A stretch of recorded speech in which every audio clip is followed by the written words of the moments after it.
right, and welcome back to the podcast that prefers pancakes to waffles. Welcome back to the podcast that will beat Medicare. Welcome back to the podcast that will always buy that first round. Welcome back to the podcast that will crank it to 11. There you go. Welcome back to the podcast that will easily beat up your dad. Welcome back to the podcast that will send a well-done steak back to the hellhole it came from. Welcome back to the podcast that knows the implication. Welcome back to the podcast that respects a stadium hot dog. Welcome back to the best part of your week. Welcome back to another episode of the Love, Death and Movies podcast, internet's #1 film breakdown and review show, the show that crushes watch lists week after week. Every month is a different genre. Every week is a different film in that genre. So follow us and everything. Join on the ride and let's watch some movies. Oh, I'm good at this now. I'm one of your hosts, Harry. With me this week, it's the dynamic duo. It's just me and the pride of the West Coast, Ash. Ash First Movies on everything that you can possibly think of. Mm-hmm. How are you, Ash? I'm good. I really appreciate the inclusion of the pancakes over waffles. I Absolutely. agree.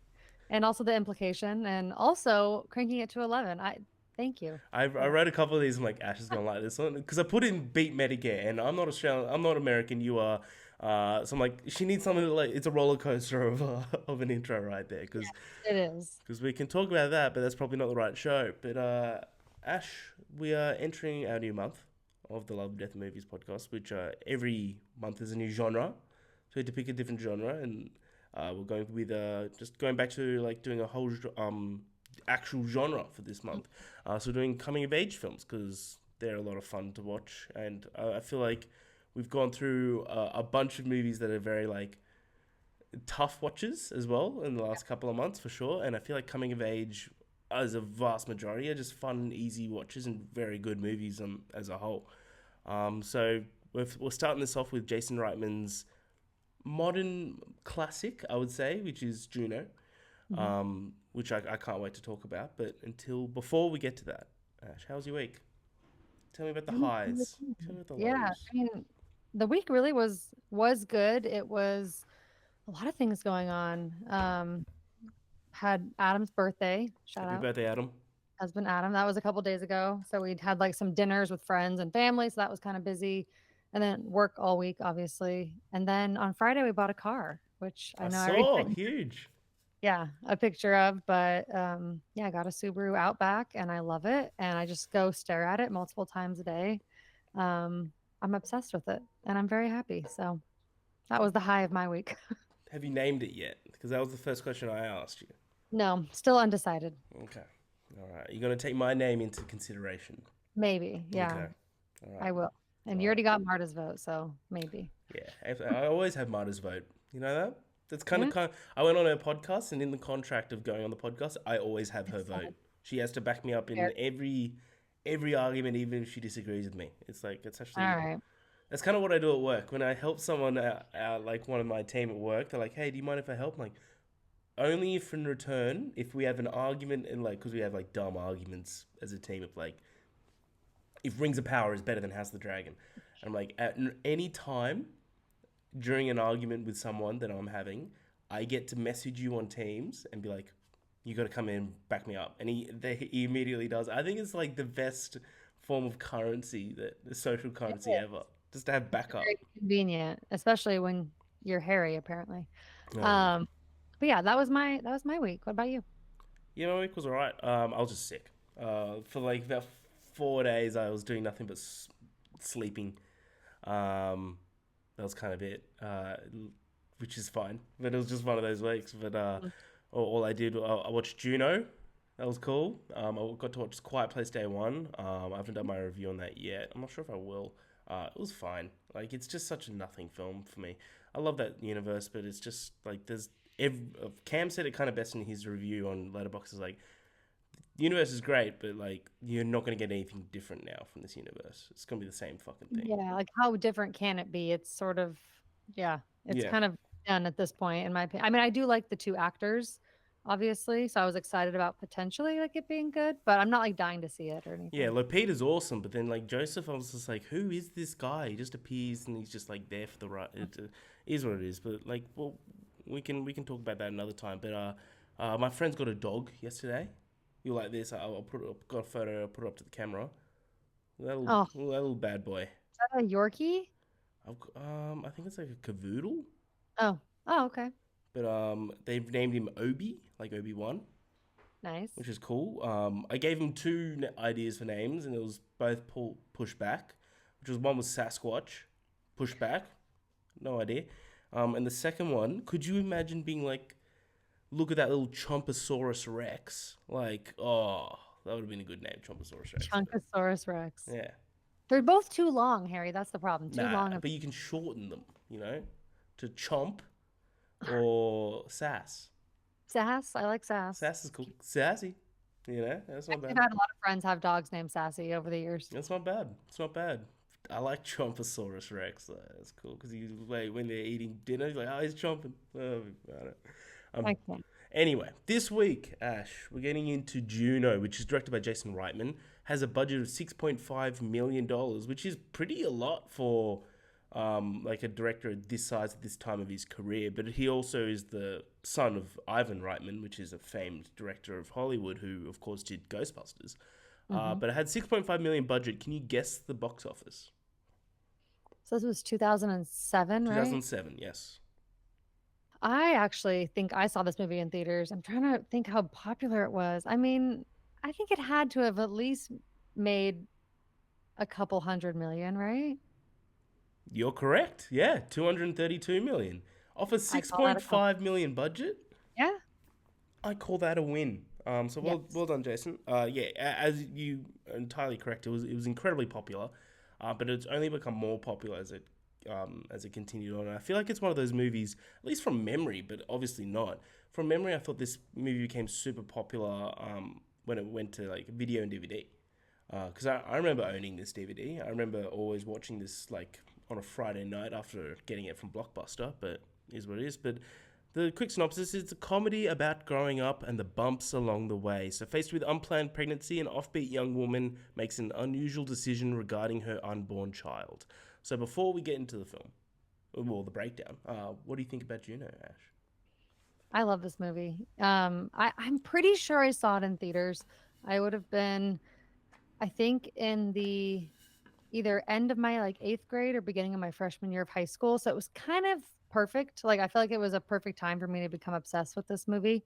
I remember my best friend and I, we watched it all the time. We quoted it, like all the lines her and her best friend say to each other. We quoted that all the time because there's just so many offbeat things that you're There not is. like ready for. So I would say like I have a very much a special place in my heart for this movie. I've always adored it. And then I kind of stopped watching it like over the last couple of years, like frequently.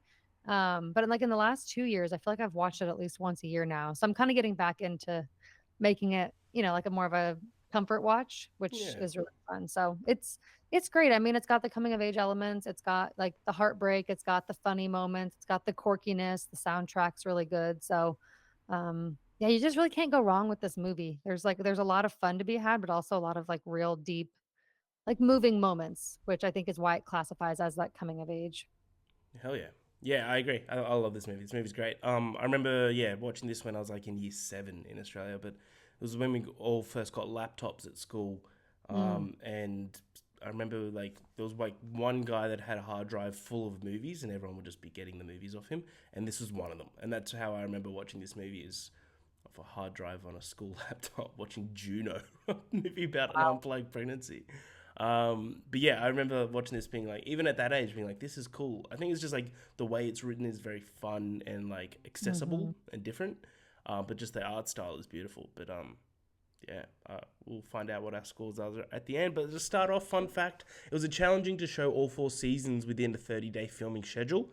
So solutions included digital darkening of spring cherry blossoms to look like summer flowers, and having crew members off camera throw silk leaves for autumn. But there was a fluke one day because there was a snowstorm, which is unusual for March in Vancouver, I'm going to guess, because we all know Canada's not real.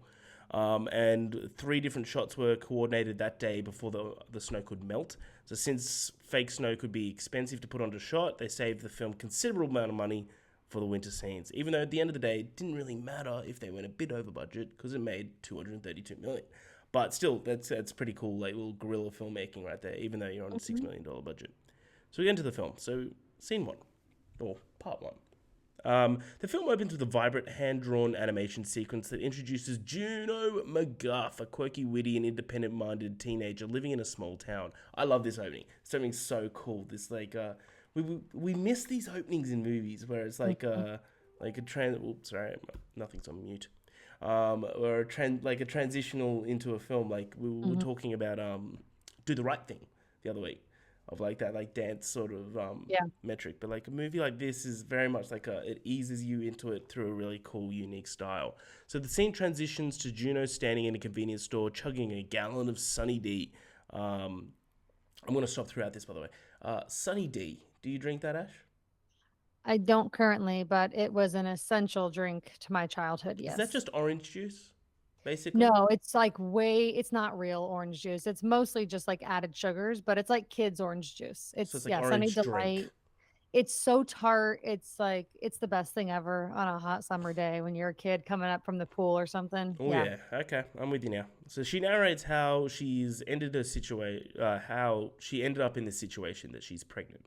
We then flash back to Juno with her best friend Paulie Bleecker, which led to the unplanned pregnancy. So Juno's nonchalant, hilarious attitude contrasts with the gravity of her situation, setting the tone for the rest of the film. No matter what sort of scenario that she's in, she's always going to have that like little funny, quirky moments.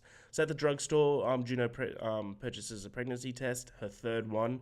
The cashier Rolo, his name's Rolo, played by Rainn Wilson. I love Mm. him. I love him in this. Who's Your sarcastic. ego is prego. Sorry. That's so good. I haven't got any. I forgot to write quotes in this. So if you think of any quotes on the, just sing them out. Like Okay. absolutely, because there are so many that should be in this. Who sarcastically tells her that she's pregnant. Scene captures Juno's anxiety and denial as she stares into the positive test, solidifying her predicament. So this opening establishes Juno's character and a central conflict that she faces with a mixture of humor and sincerity. So we get to Juno sitting in her room, contemplating her options. She decides to confide in her best friend Leah. I love her as a character. I think she's a really good, solid rock. And it's like you get a lot in coming of age movies where the best friend does something that like kind of makes them a bit more of a friction point. That's just never an element here, Oh yeah. it's refreshing. I like it. Yeah. It's cool. So the two girls discuss abortion as a potential option. Leah is supportive, but equally stunned by Juno's news, of course. The conversation is filled with teenage banter and dark humor, reflecting on the film's unique tone. Juno decides to go to an abortion clinic, hoping it will be a quick fix. I love this scene. The scene is pivotal as it highlights Juno's initial reaction to her pregnancy and her attempt to handle anything problematic in a somewhat naive way as well. The scene also deepens the friendship between Juno and Leah and makes it so it's a very supportive and candid relationship and not just a very see-through one that is normally in coming of age films. So we get to the abortion clinic. So yeah, Juno arrives there at the abortion clinic, a clinic called Women Now, where she encounters Sue Chin, a classmate protesting outside. I love what she says when she leaves. Sue Chin tells Juno that her baby has fingernails, a comment that sticks with her throughout the entire film.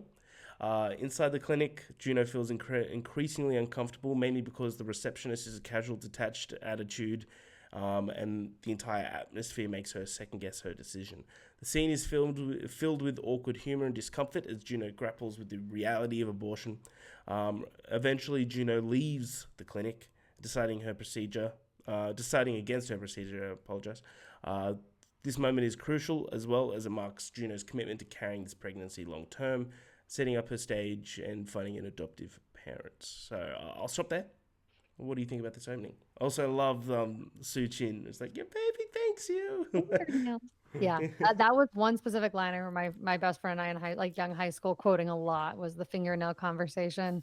And even like some of the lines that the best friend says, like when they're on the hamburger phone, by the way, Mm. everybody wanted a hamburger phone after this movie. Oh, yeah. But yeah, like even when Leah's like, swear to blog, like she just says like the most out of pocket things, and you're like, what is she saying? But it's like you can tell they have this little like lingo that they speak together, Yeah. and I love that because that feels very relatable.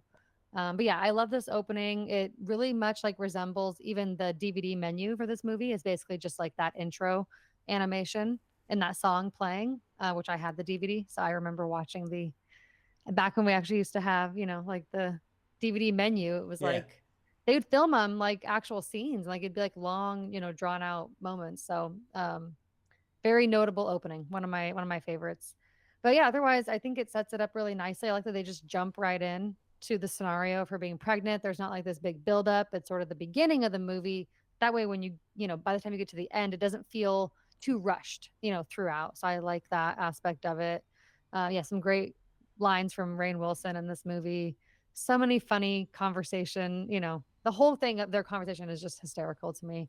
And then yeah, I think one thing I'll add on the friendship aspect too is, so this was written by Diablo Cody, who also wrote Lisa Frankenstein and Jennifer's Body. And one thing that she always does, at least in my opinion from what I've seen, is she always has sort of like two best friends in the movie, or two like main girls who kind of have this friendship, and they're complete opposites. Like one's usually more popular, more like sex forward, those types of things, and the other one's a little bit more like not always nerdy, but just, a bit more quirky or different. And you'll notice that in all three of those movies. That's kind of how you have the two main like female characters. So I kind of like that. It continues here. That's a good point. But this one just feels more relatable. Like this feels a bit more like people you would encounter, you know, in real life in like a small town. So I love that aspect of it. This Yeah. movie feels very much like at home for me, Oh yeah. I which like is that. why I love it. I like So that. Nice. Yeah. Well, to your point, Billy Joe Armstrong from Green Day enjoyed Bren's line of, you quote, "You didn't have to drive out to East Jesus nowhere." He loved that so much that Green Day's album 21st Century Breakdown, he wrote a song called East Jesus Nowhere because he loved this movie so much. That's a cool I love that. that's a cool fun fact for you there. Awesome. So we'll get to a great scene, which is a scene that I think I think I messaged you about, which is Juno telling her parents. The parents in this movie are brilliant. They're so damn good. So Juno decides to inform her parents, Bren and Mac, about her pregnancy, played by J.K. Simmons and Allison Janney. Love it. What casting. The What goats, the absolute absolute goats. so good. So nervous but determined, she gathers them in the living room. Brennan Mac, Brennan Mac, initially stunned but react with surprising support and enthusiasm. Let's say that. Sorry, it's a Monday morning and there's going to be some words I trip up on that I wrote days ago. Mac's sarcastic humor and Bren's tough love provide a glimpse into Juno's family dynamic, which I love this family dynamic. It's such a good one. It's so supportive and firm and fair. They discuss the possibility of abortion, and Juno mentions that she saw an ad in the Penny Saver about giving the baby up. But this scene is significant as it showcases the unconditional support of Juno's family despite the unconventional circumstances. It also highlights Juno's resolve and maturity as she navigates her options. So she's like, "You're a little Viking, you." I love Allison Janney with all my heart. I would go to war for Allison Janney. Oh, 100%. Yeah. The interaction between Juno and her parents. Also, Allison Janney's her stepmom, right? Throughout this, that's not her Yes, real mum. for Yeah. 10 years. Yeah. Which I think is even more of like a good point that she's so supportive. I think it's very Oh yeah, love her character. yeah. And her the interaction between Juno and her parents adds depth to her character and establishes a strong emotional foundation for this entire story. So fun fact here, J.K. Simmons said that he was so impressed with the script that he'd been just happy to play the teacher who has no spoken dialogue, anything to just appear in this film. That's really cool. I tell you what, if I wrote a film and J.K. Simmons said that to me, I'd be pretty happy. Oh yeah. So we get to meeting the Laurens. So Juno, accompanied by her father, visits the home of Vanessa and Mark Lauren, played by Jennifer Garner and what's his name again? Sorry. Jason Bateman. Hey, Jason Bateman. I don't know, I'm such an Ozark fan. I don't know why I forget that. The couple who placed the adoption ad in the Penny Saver. So the Laurens are wealthy and live in an upscale suburban neighborhood. You can already kind of tell from this first meeting that Vanessa is salt of the earth, lovely person, and Mark is very reserved for some reason. And this entire setting contrasts Juno's modest background. Vanessa is earnest and eager to become a mother, and Mark is laid back and shares Juno's interests of music and pop culture. The meeting is both awkward and hopeful, as Juno reinvigorates the formalities of the adoption process. Vanessa's desperation for a child is absolutely palpable, adding emotional weight to the scene. Mark and Juno bond over shared interests, hinting at a more complex dynamic. The scene is essential as it introduces the adoptive parents. It sets up the relationship dynamics and that unfold throughout the entire film. It also underscores the theme of family in various forms that it takes. So, fun fact here again: Jennifer Garner dropped her A-list salary to a percentage point agreement for Juno when it was expected to be a small, low-grossing indie film, but the decision paid off when Juno became a breakout smash hit at box office and giving Jennifer Garner her best payday ever. Wow. That's awesome. So I think she got I think it was like 10%. So she got like 25 million bucks or something. Jesus. Good on her. So funny. It's genius. It's a good fucking move. But it's like, I think she did it to be selfless, but she also did it and it turned out to be a goddamn good career move. Mm-hmm. So we get to Juno and Bleeker's relationship. So the scene shifts to Juno and Bleeker's relationship, providing insight into their dynamic. Bleeker is sweet, awkward. Bleeker, also played by Michael Cera. Perfect casting. He's sweet, awkward, and clearly cares for Juno, though he's initially unaware of her pregnancy. They share a close but understated bond, characterized by their mutual affection and shared history. Bleeker's innocence and naivety contrasts with Juno's more jaded perspective. I love this little dynamic that they have. This scene delves into their connection, highlighting the emotional complexities of the relationship. It also sets up Bleeker's role in Juno's journey, revealing his quiet, supportive, and underlying feelings for her. This underplays between Juno and Bleeker. The underplay between Juno and Bleeker adds emotional depth to the story and underscores the theme of young love and its challenges. So another fun fact for you here, Ash. I know I'm fun fact galore over here. Jason Reitman used different seasons to frame the story in this because he thought that they mirrored the 3 trimesters of Juno's pregnancy. It's a little fun thing. So I'll stop there. Do you have anything to add with the kind of the introduction with the Laurens, telling the parents, of course, so the introduction of the parents and then the Laurens, and what do you think about the relationship with Bleeker? Yeah. And sorry, I just had a big yawn while you were talking, so I feel like No, I'm boring. I get it. yeah, I know, God. Yeah, I really like the introduction of the parents and obviously kind of shows you Juno's history, at the beginning of the movie, oh, what happened to her mom and all this stuff. And I just love how they introduced Allison Janney.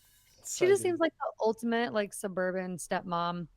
Obviously they're a bit more lower class income, so you can just tell she just loves her family, and I think it's so sweet. But yeah, I love when they tell the parents, and I think the dad's like, I didn't think he had it in him, and the best friend's like, I didn't either. know, right? Yeah. I know. Yeah. Just kind of shows that they see the girls that are teenage, they see them as people, even though they are also the parents. They very much treat them just like they're a person, which you don't always see in these types of movies where the teenager's pregnant or telling their parents something difficult. So it just feels, again, very real, very at home. You feel like it's a very relatable story. But yeah, I love her relationship with him. Definitely perfect. This whole movie is just perfectly cast, to be honest with you. And the meeting of Mark and Vanessa, it's so perfect because the distinction between their van driving up into that ritzy neighborhood, it's just the parallels are just insane. And then I really love that you can figure out that Mark is not interested pretty quickly, just with his body language and what he says. It's so sad, but it's also I think it's an interesting choice and how they decided to do his character, where the audience can kind of see right through this immediately. Yeah. But I think Juno's really hopeful, which is where it's really sad to kind of watch how it ends up going down. So yeah, I think everyone plays their role perfectly, honestly. I think even down to Jason Bateman, he plays a dick so well that it's perfect casting. He's typecast as all hell, isn't he? Oh yeah. He plays kind of a dick in Horrible Bosses, even. He's the most I think he might be just kind of a dick. Yeah, I've never seen him play a different type of character, really. Have you watched Ozark, the show? I watched the first season when it came out, and I couldn't really get fully into it, so I never continued. I love Ozark, but he is also kind of a dick in that as well. He's good at it. Yeah, he is. But yeah, I agree. I think it's you very much see that Juno's more desperate to find a good family, but I think she just rolls up, sees that it's well situated, and kind of connects with Vanessa and be like, she wants a kid, and that's kind of sold it for her. Mm-hmm. When I love the scene where it's do you need any extra compensation? and they were kind of like offended by that. Yeah. And they're I like that. There's just like, this isn't about money. This is just like, we just want the kid given to you. Like They're just like genuinely good people. Yeah. yeah, I love it. I've been, you were telling me about, you mentioned Alison Janey's character basically just being like all for family. What's her daughter's name? Tinkerbell? What's in Liberty Bell. Liberty Bell? That's it. That's it again. Liberty Bell. Like yeah, when you said that, I was like, fuck, what's her name? I love all the little nicknames in this, like Junebug. Love it. Yeah. So I good. love that she calls her Junebug. And yeah, just like their whole aesthetic, they seem just like that kind of family that they're just always going to have your back, you know? Like Yeah. they give off those vibes immediately. Yeah, you have those like dinner table scenes that it's just Mm. like, this is just a good family. Yeah. Like it's not perfect, but it's never gonna be perfect, sort of thing. But like, did you kind of get the impression at the start of the film that Juno is like not standoffish with Alice and Janie, but it's like still like not super connecting with Alice and Janie, and then by the end of it, I think it's around the ultrasound Yep. scenes that they kind of just very vibed. Yeah, Like 100%. I think they're definitely kind of one of those like we accept each other, yeah, but we don't have this like closeness, like mother-daughter closeness. And I think the level of care she kind of starts to have for Juno as she goes through this like process. And then also I think Juno starts to gain a respect for her, seeing how yeah, she like has her back. Because I think between like the little sister and Juno's kind of attitude and just like, I'm so cool and I'm jaded. And then obviously you add in like she can't have dogs because of Juno's allergy, which there's a lot of like animosity, but they don't necessarily like dislike each other. It's kind of just like a lack of closeness, I think. yeah. That's a great way to put it. Yeah, because and then we get to like I'm not even sure I got them in the notes, but the ultrasound scene where the woman like's like, oh, what are you gonna name it or something, and she's like, oh no, we're gonna give it to. I was like, who's Mark and Vanessa? And it's like Mark and Yeah. Vanessa are the parents that are adopting the kid, and she goes, oh, thank God for that. And there's Yeah. just silence, and then you see Elton John go, well, what do you mean by that? Like straight away, just goes into her defense. Love it, love Alison Yeah, Janney. that's a great moment, and, I think it's one of my favorite scenes of the movie, to be honest with you, and at the end, Juno looks at her and just says, like, what did she say? Like, basically, like, indicating, like, "Bren, like, you're a dick," and, like, I love it, like, she kinda, Yeah, like that's right. I can't remember the line, but it's really funny the way she delivers it, and, yeah, I think she really, like, starts to respect her in that moment For for sure. sure. Yeah. I thought I was like, yeah. Apologies. Yeah, I thought I was like at the beginning of the film, like, am I picking up on like animosity that isn't Mhm. there? But like, yeah, clearly I was. I'm smart. There we go. Get to the next part. So as Juno progresses through her pregnancy, she faces the social stigma of being pregnant, a pregnant teenager at high school, which would be fucking awful, to be honest. Her classmates and teachers react with a mix of curiosity, judgment, and indifference. Juno navigates the hallways with her trademark wit and sarcasm, brushing off whispers and stares. However, moments of vulnerability reveal the emotional toll of her situation, which I think is really important. So Lee remains a steadfast friend, providing support and humor. This scene captures the harsh reality of teen pregnancy and the societal pressures Juno faces currently.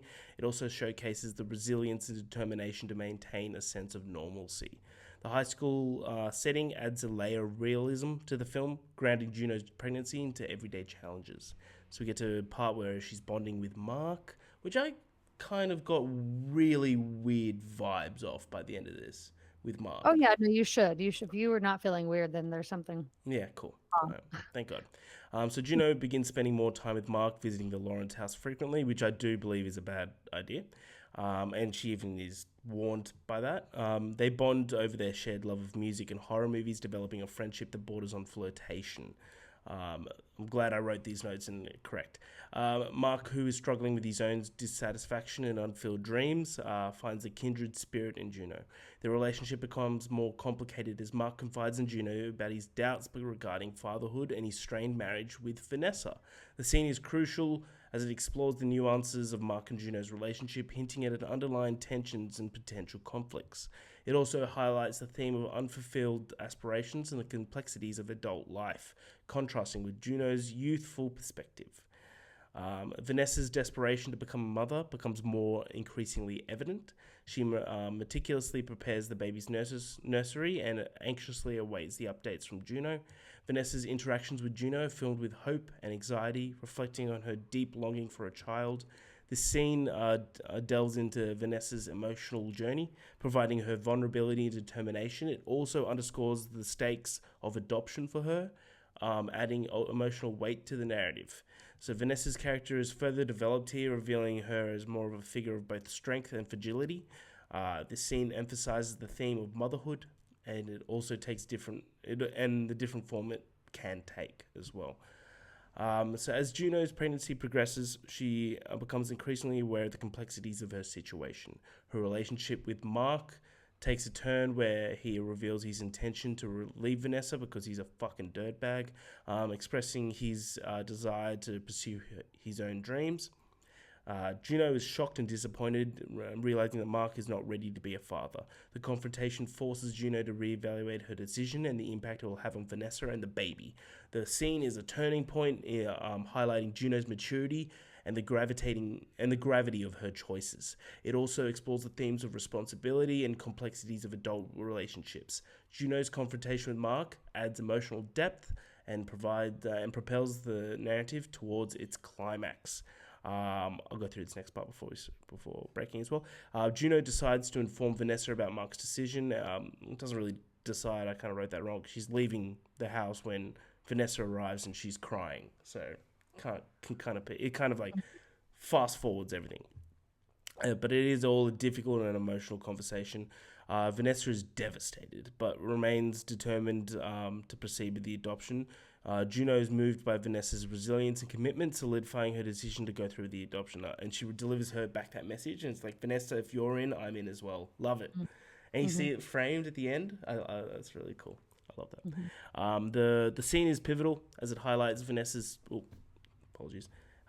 strength and the bond that forms between her and Juno. So again, kind of similar to Bren, Juno and Vanessa were kind of always not standoffish, but they didn't connect at all. But around here, they really do connect. It all also underscores the themes of motherhood and the sacrifices involved. The emotional intensity of the scene adds depth to the character of the relationships, driving the story towards its resolution. So I've got one more section after this, but what do you think about this section? How much of a fucking coward is Mark? And he's creepy as hell. Yeah. Yeah, this section of the movie the tone shifts a little bit. It definitely goes from being less like quirky kind of funny one-liners mixed in with like, her obviously dealing with you do have the teen pregnancy aspect and dealing with that. You do have those scenes at the high school, but I do feel like it shifts into the Mark Vanessa, and her storyline pretty quickly after that. And yeah, the tone definitely gets a bit like you're more uncomfortable. You kind of can start to feel like something big is going to happen, which is, I think, a nice turning point in the movie. And I think when I was a little bit younger, I felt like I wasn't super into these scenes, like and how involved she was getting with them. But I do love the way the movie ends. So I feel like now that I've watched it more, I do like it. And I'm also older now, so I feel like the perspective is so interesting when you're watching something like this as a teenager. You may not think the same way as you do like now that we're older. So yeah, he's definitely creepy. Nothing that he does is appropriate for a man who's probably in his like mid to late 30s and she's supposed to be 17. Yeah, gross. So yeah, definitely. And it sucks because you can tell she takes like an interest in him. This is a common thing you see in movie tropes and even in real life where there's an adult who likes the same things you like. You kind of you have a certain respect for them immediately because of that shared interest. And you can tell that like he just takes complete advantage of it here. Like he can see that Juno's kind of like not like enticed by him. Like she's interested in like him because he's got these similar interests and he's like an older adult, but it's like, oh, he's cool. He's a cool guy. He likes the same stuff as me. So it's really sad to watch him kind of like use that and then tell her something like he's leaving his wife and it affects her, obviously. Like he's thoughtless. He's very selfish and he needs to grow up. And so I think it's interesting in a coming of age movie to have a young girl who is becoming like so mature and realizing things about, herself. And then you have this adult person who's like can't grow up and is just like fucking up his life, So it's kind of interesting to see both in this movie, what I think is really cool because it's unexpected, right? You don't think like you're going to get any drama with Mark and Vanessa when you're first watching this. You kind of just are like, oh, okay, they're going to adopt the baby. But I like that it sort of like shifts and you kind of are like, oh, that was unexpected. So I do like that this movie kind of surprises you. I love the note she leaves Vanessa. I think that's really cool. And yeah, really like you said, it showcases like her maturity and like kind of just realizing, um, what's best for the baby is still to be with this person who clearly wants to be a mom so bad and will do a good job with or without her husband. So yeah, I think it's a pivotal moment. And I, um, I love the conversation that she has with her dad, which I'm sure you're going to get into about this moment also kind of shakes Juno into worrying, I guess, about if people can really stay together. Yeah, yeah. I'm not sure if I do have notes on that, but I'll talk about it at the end then if you don't. for sure. But yeah, I wholeheartedly agree. I think just to add on that is I think that the kid's gonna have a better life without Mark in there. Mhm. There's the way that that kid's gonna be raised with just Vanessa. I think it's gonna actually help Vanessa raise the kid because I think that's what she kind of wants to focus her entire life on, right? Mhm. Instead of giving half of her focus onto a marriage where it's kind of half lit. And Mark would just be a shit father. Like, let's be completely honest. He'd be so absent. He'd be gross. Yeah. But yeah, Vanessa like very much like is made to be a mum. But I agree with you. I like how this could easily be a story where it's just like, yeah, they're good parents and they're just background characters and you give the kid, Mm. but it's like another aspect to a story where it's like another kind of conflict. And but it's like it's a very real conflict where Mm. like relationships where one person's ready for a kid or one person really wants it and one person doesn't. And but it's all about communication, I guess. So welcome to Therapy 101 on the Love, Death and Movies Well, podcast. you see that a lot, I feel like, where it's kind of like people kind of try to have like a kid or bring something new into their life to like kind of make their marriage work. I feel Yeah, like that's a real thing. And so this really showcases that again. This movie feels so real. This does not feel like some like big acted production. It just sort of feels like real people.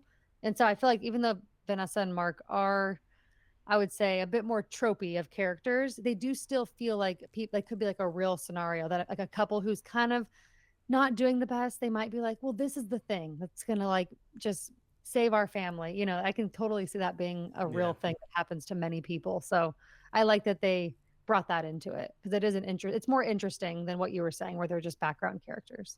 for sure. I loved it. And it all works and Yeah. performed great and written brilliantly. So we get to Juno goes into labor and is rushed to the hospital accompanied by everyone. From her father to Bren to Liberty Bell to Leah, they're all there. The delivery scene is intense and poignant, capturing the raw emotions of childbirth. I do love how Leah doesn't leave her side. I love that. Mm. I think that's great. Juno's vulnerability and strength are on full display here. She brings the baby into the world. Bleeker arrives at the hospital, providing support and comfort to Juno. That's a great scene. It's like I didn't tell Bleeker because he had a run meet, and I didn't want to get him worried, but he knew. And he seemed like destroy everyone, come first, and then he just looks up and sees that she's not there, and immediately knows that she's in labor. So I love that. Mhm. The scene is significant as it makes the finish of Juno's journey, showcasing the end of all of her emotional and physical trials. The birth of the baby is a moment of both pure joy and sorrow, reflecting the complexities of adoption and motherhood. After giving birth, Juno makes a difficult decision to leave the baby with Vanessa. I feel like that was already kind of made, Harry. What are you talking about? But it is what it is. Fulfilling her promise.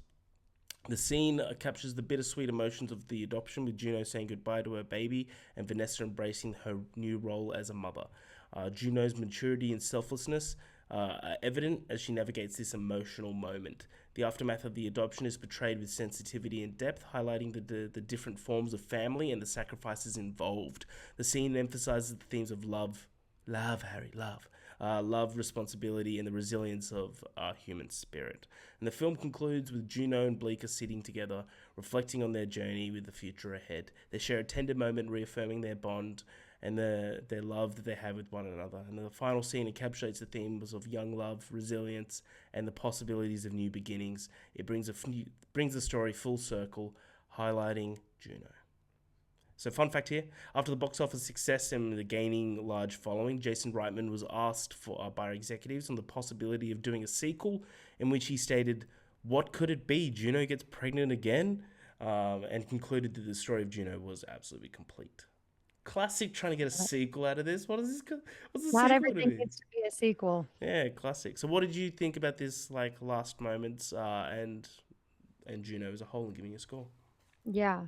Sorry. So one thing I do want to talk about that we didn't touch on yet is the scene with her dad, because you have obviously she comes back from being upset about the Mark and Vanessa situation, and then she does talk to Bryn, and that's where she kind of shares with her like, you can't just go over, you know, that might be earlier in the movie, but basically they have a conversation about she can't just go over there. He's a married man, doesn't work that way. You know, Juno kind of realizing that like kids and adults have different rules. Like you can't just like push boundaries, which I love that conversation because it sort of helps her, I think, see things differently. But then when she comes home, really upset, she talks to her dad about like losing faith in humanity. And that is my favorite scene in the whole movie. So I just want to read his quote because Absolutely, please. I think it's just perfect. And this is a great like comparison to a movie we talked about a few months ago, 16 Candles, where I talked about the cringy conversations she has with her dad and it just feels like forced. Yep. This is the opposite of that. This is how you do that well. Anyways, he says, look, in my opinion, the best thing you can do is find a person who loves you for exactly what you are: good mood, bad mood, ugly, pretty, handsome, what have you. The right person is still going to think the sun shines out your ass. That's the kind of person that's worth sticking with. And then she tells him that she found that person, and he's like, it's me, right? Like DAD. And that's when she runs over and does the whole setup at That's Bleeker's right. house. Yep, I missed that That's a bit. really great scene, and that's like one of my favorite scenes, probably my favorite scene in the whole movie. So, anyways, I just had to highlight that. But overall, yeah, I think the themes are really strong here. It's a great coming of age. It's a great rom com, also, if you kind of consider it that. Just like a drama, like a family drama, even it can kind of fit into so many categories. But I think coming of age is definitely um, the most prominent and definitely, you know, why I love it so much. And I'm sure same for you. But yeah, I just think the characters are really authentic. The story just feels so fresh, you know, especially at the time. It was kind of like nothing like this. It was almost, to me, it was similar to Napoleon Dynamite, where they both felt so original and just so different than everything else we were getting at that time. So I do think it's going to always be like kind of like a classic at this point. I know it's been almost 20 years, which is crazy, but I think it is kind of becoming that like teen classic. So yeah, I love this movie. I always have. I still have fun watching it. Best parents, um, great character development, funny, quirky lines that I'll always recite forever. What more can you ask for? And yeah, I love the different aspects of their relationship and how it ends with them together. I think it's a great like full circle. So 4.5 out of 5 for me. I might be higher than most people, but I have kind of a Fuck special it. movie. It's your review. So Fuck them. yeah. Yeah, I missed that scene. I love that where he comes into school the next day and he's just like, "Did you put like 100 packets of Yeah. orange Tic Tacs, man?" And she's like, yeah, yeah, that was me. Yeah, yeah." It's like Doggerel. that's got me good until summer or something. Mhm. But straight up, I remember loving orange Tic Tacs as a kid, loving them. So like they're Something different than the original. a whole 100%. I love this movie. I think this movie's great.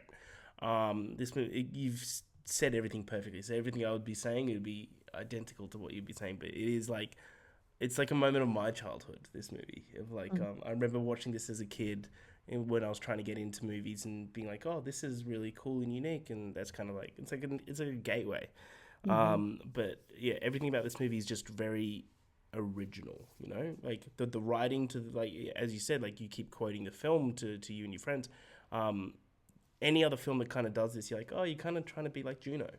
But then it has its own art style, which we didn't start touch on. The soundtrack of this No, film is good. fucking nuts. It's so It's good. so all over the place too. Like it's so many different styles of music, but it just works so flawlessly. I love Yeah, it. but it always encapsulates the emotion of that scene, like whether it's like heavy metal, hardcore rock to like strings, like chorus singing, Mhm. choir singing. Sorry, but yeah, I think that's a thing that definitely needs to be touched on. But I love this film. I think that Elliot Page is brilliant in his role in this movie. But this the Jason Reitman, seriously, like he's just such a great director. I love him. He did Up in the Air, which I Yep. think Up in the Air is one of the most underappreciated films nowadays. I love Up in the Air. I haven't Um, seen that in a super long time, but I also love that he's keeping on like the Ghostbusters movies, even though yeah, they're not good. It's like it's yeah, he still did. fun to be had with them, and it's a cool like legacy, you know. Yeah, he did Afterlife. He didn't do Frozen Empire, but you can definitely tell he did Afterlife. Yes. And Afterlife is great. I think like, I'll fight that to the end. Frozen Empire not so, but obviously because it doesn't have a Reitman handle on it. I think it's because his dad passed away and he didn't want to continue it with his dad That's I gone. heard he only did the one, but that one I do think is good. It's good. It's good. Yeah, absolutely. He didn't make many movies. I kind of hope that he kind of comes back around maybe, but yeah, he's great. Yeah, no, it is. He is damn good. But yeah, I give it 4 out of 5. High 4 out of 5. So I think like it could go 4.5, but like 4 out of 5 means it's excellent in my Yeah, book. 4 is totally a great Yeah, score. yeah, means it's excellent. But I think this movie is like I put this on like an essential watch for everyone to watch. Like this needs to be watched. But that is our review for Juno. So next week, before we go into our game of the show, next week we'll be continuing our month of coming of age films with Richard Linklater's Boyhood, and we might have a guest for that one. All right, we might. We'll find out. You can probably look at TikTok and think about who talks about Boyhood and kind of guess who. But until then, let's get into our game of the show. It's just going to be me and Ash. We're just going to do a simple little movie draft. And you know us, we kind of like to do it a bit random and weird. One of the best parts of this film, of course, is the parents. So we're going to do best parents in movies.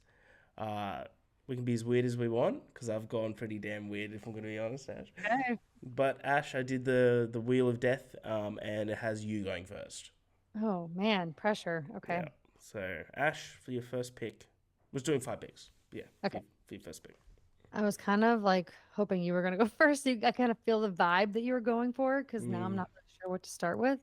But I think I'm just going to go with like a tried and true. You can't go wrong with these parents, and that is the Weasley parents. Damn it! I thought I had that locked up. Oh, well done. Molly and Arthur. Molly and Arthur. Yeah, they're fantastic. I Yeah. love them so much. Especially in the later movies, they get just even more and more involved, and it's just fantastic. Oh, well done. Man, that's really good. Going from you without even knowing it. Yeah, good work. It doesn't have to be both parents, right? Like if there's just the cool, because we support single parents over here. We support them. I'm gonna go Brian from Taken. Oh, yeah, which is I didn't have that on my list, but Liam Neeson. he's committed. Yeah, Brian from Taken. Because I tell you what, he has a specific set of skills. Yeah, he does. He really does. Damn, I can't believe you got Molly and Arthur's such a good pick. Well done. Okay, and for my second pick, oh, I want to. Yeah, I'm gonna do it.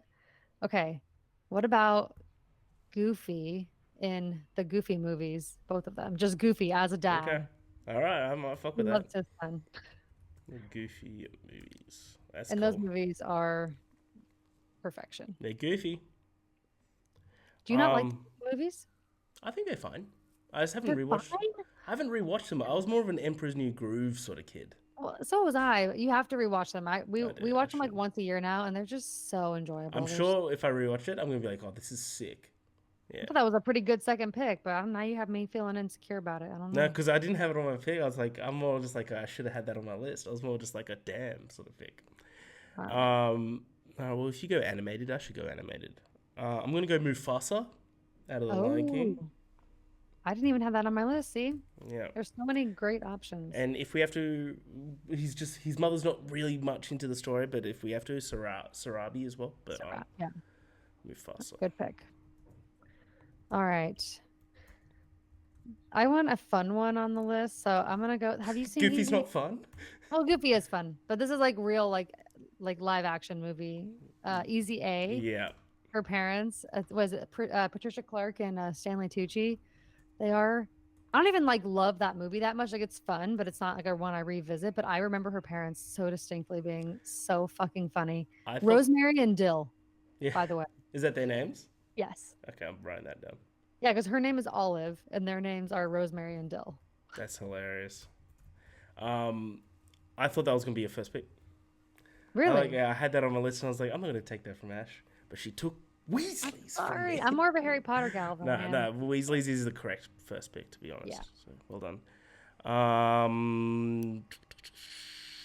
let's go. Sorry, they're cleaning my apartment block at the moment. So if you I hear hear everything. okay, cool. I'm gonna go Gomez and Morticia Adams. Fuck, you really did take one for me at the end of the There day. we So go. there you go. It's my own fault. There we go. I did take the Adams family though. I took them as a couple in the couples draft, so I feel Yeah. Oh, that's a lucky great one. about Great one. Gomez and Morticia Adams that. from the Adams family. Great one. Between a couple. I do like Brian from Taken is the fucking. That's a great pick for people. It is. It is. I didn't think about that one, but it is good. I think I'm actually gonna take Brian and Mac from Juno. Yep. I feel like they need to be on my list. So Yep. It had to go. I like that pick a lot. Well done, Ash. I'm gonna go Marlin out of Finding Nemo.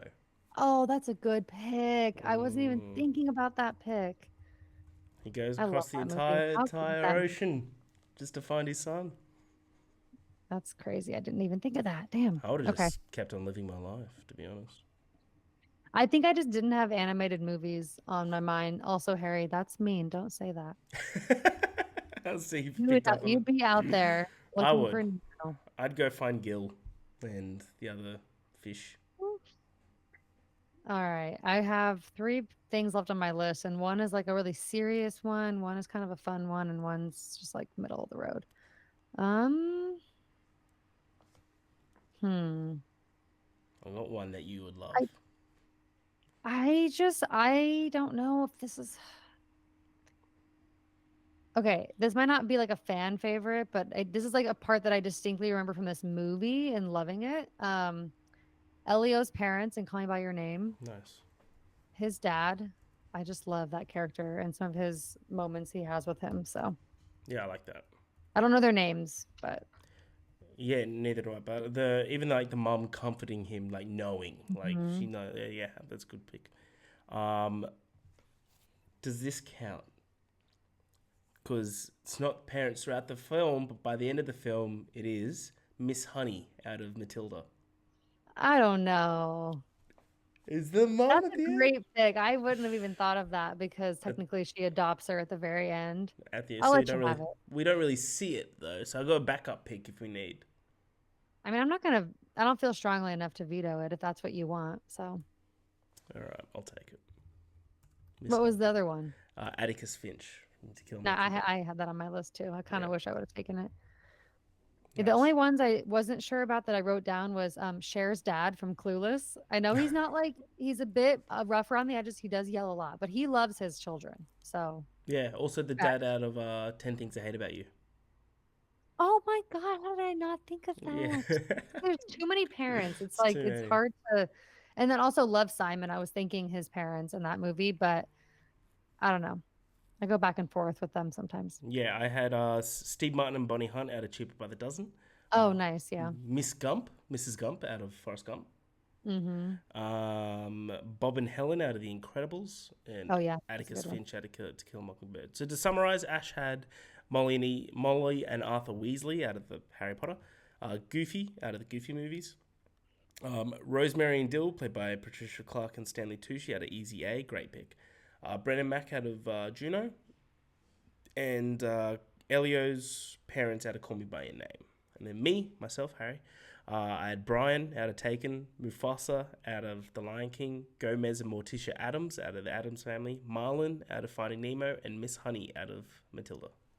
So well I kind of done. like your list better, to be honest. I don't know. I like them both. I think we just killed Great it. parents. As a whole, we did well. Well done, Ash. Well done. So again, next week, please watch Boyhood to continue our coming of age film. Coming of age month. But until then, follow us on everything. Everything's on the screen. All the links are in the description. Follow us on everything. Keep up to date with absolutely everything. And have a good day, and we'll see you at the movies.